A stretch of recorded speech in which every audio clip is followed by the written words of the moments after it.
It's been about a month now since my video on Justin Trudeau mentioning the flat earth. And for those that have missed it, I made several videos regarding so-called presidents and prime ministers in the flat earth, specifically with Barack Obama mentioning the flat earth multiple times, being a Democrat, and you have George Bush going way back talking about flat earth clues regarding George Bush International Airport in Houston, Texas. So you have a Democrat talking about flat earth, you have a Republican talking about flat earth, a prime minister in Canada, and this is obviously the second time, and I'm keeping track. How long is this going to go on with Justin Trudeau? Is he going to break Barack Obama's record with Barack Obama mentioning the flat earth 4 times? And not only Barack Obama, Michelle Obama also brings up the reference to flat earth with flat water in this video presentation, which is currently on my channel. And I'll play the clip with Justin Trudeau talking to an audience with the German president, taking questions from the audience, and again, flat earth is mentioned. And this is for the record. Let's see how many times Justin Trudeau brings up the flat earth, possibly trying to break Barack Obama's record of mentioning flat earth 4 times. And after that, for the record, I'll play my previous video with Justin Trudeau mentions the flat earth. Unlike all of you in this room, or most of you in this room, I never studied political science. I studied English literature. So words really matter to me. And you may call me old-fashioned, but I tend to defer to the actual definitions of words when I use them. But if someone says the earth is flat, you can see extensive YouTube pages devoted by people who've decided, and this is a recent phenomenon over the past decade or so, that the earth is flat, because their experience as they look out to the horizon is, boy, the earth sure looks flat. That stuff is flat. That stuff is flat. That stuff is flat. You've been lied to by textbooks. The flat earth topic not going away, and definitely those that are adding fuel to the fire are those behind the scenes. And of course, Justin Trudeau of Canada, Prime Minister, bringing up the topic of flat earth during this town hall meeting in Canada. Let's take a listen here. And definitely this is by design. And no doubt whatsoever, they want to keep the fire burning, no pun intended, while he's speaking to a group of firefighters and family members. Let's get right to it. I got fascinated with the idea of flat earthers. Now, this is an entirely new phenomenon. There wasn't really any moment back in recorded history, the ancient Greeks or the ancient Babylonians or the Incas or whoever else, who actually wondered whether the earth was actually flat or not. And of course, anybody that has looked into flat earth will know that's an absolutely ridiculous statement. I believe it's just to incite flat earthers. And as you can see, all these ancient depictions from the Mayans, the Incas, the Hebrews, Egyptians, even the Masons, with this structure where they speak through symbolism, and you can see the vaulted dome with the all-seeing eye. And it was the Masons themselves that changed it from flat earth to a globe. Again, the principle of duality, which I explained many times, and of course, hiding the true God in heaven and basically displaying their own God under heaven, basically Polaris, the North Star, as their God, the Prince of Power of the air. And Christopher Columbus, they knew the earth was round. There was no danger he was going to fall off the edge of the world. That wasn't what people worried about when he was setting off to discover the Americas or discover a shortcut to India. But recently, over the past few years, a whole bunch of people have decided that the world is flat.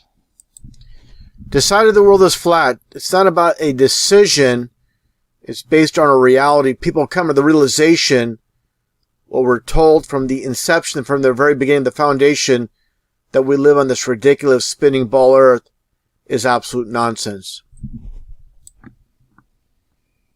Now, everything we know about science, from the people we've sent to the moon.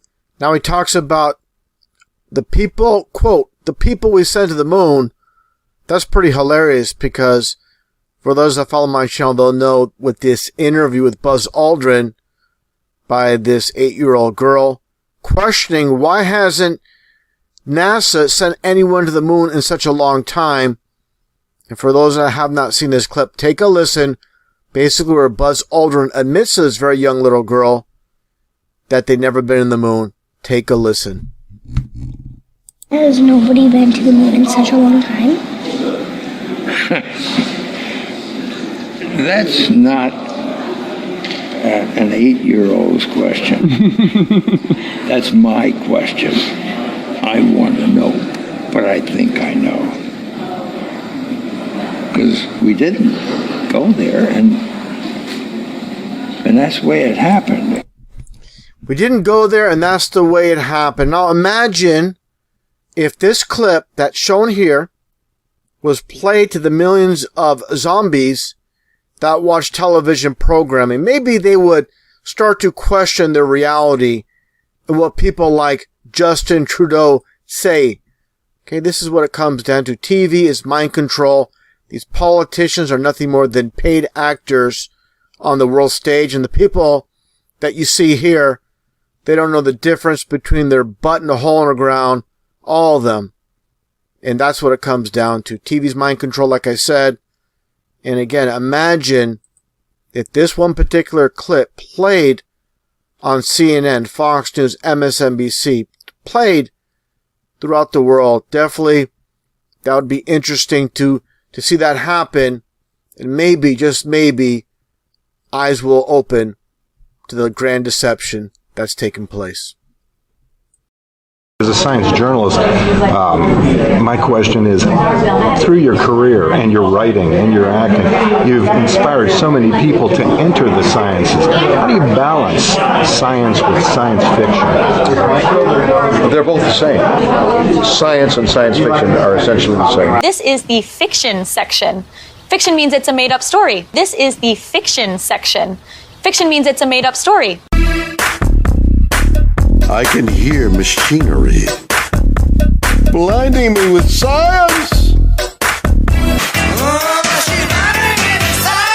Blinded by science, where do I belong? Now, one thing I really want your generation to embrace is that the Earth is a closed system.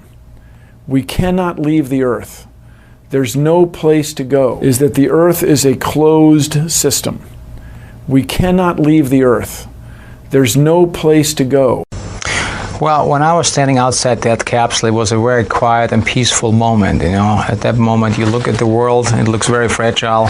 You could see the curvature of the Earth. You've been lied to by textbooks, and that dude who jumped out of a perfectly good balloon, what's his name? Felix Baumgartner, he would have been about 2 millimeters above the surface of this globe. That's his edge of space jump.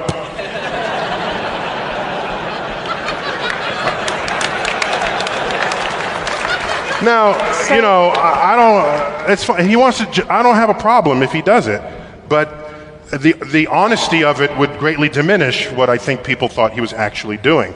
And not only that, they made sure to photograph him standing there with a really wide-angle lens, which curves horizontal lines. Right. So in the photo, you see this curvature of Earth's surface, and he said, wow, he's in space, look at that. You could see the curvature of the Earth. No, he's not. At that height, you don't see the curvature of the Earth if you are 2 millimeters above this beach ball. You just don't. That stuff is flat. That stuff is flat. That stuff is flat. You've been lied to by textbooks. To keep us asleep, keep us selfish, keep us sedated.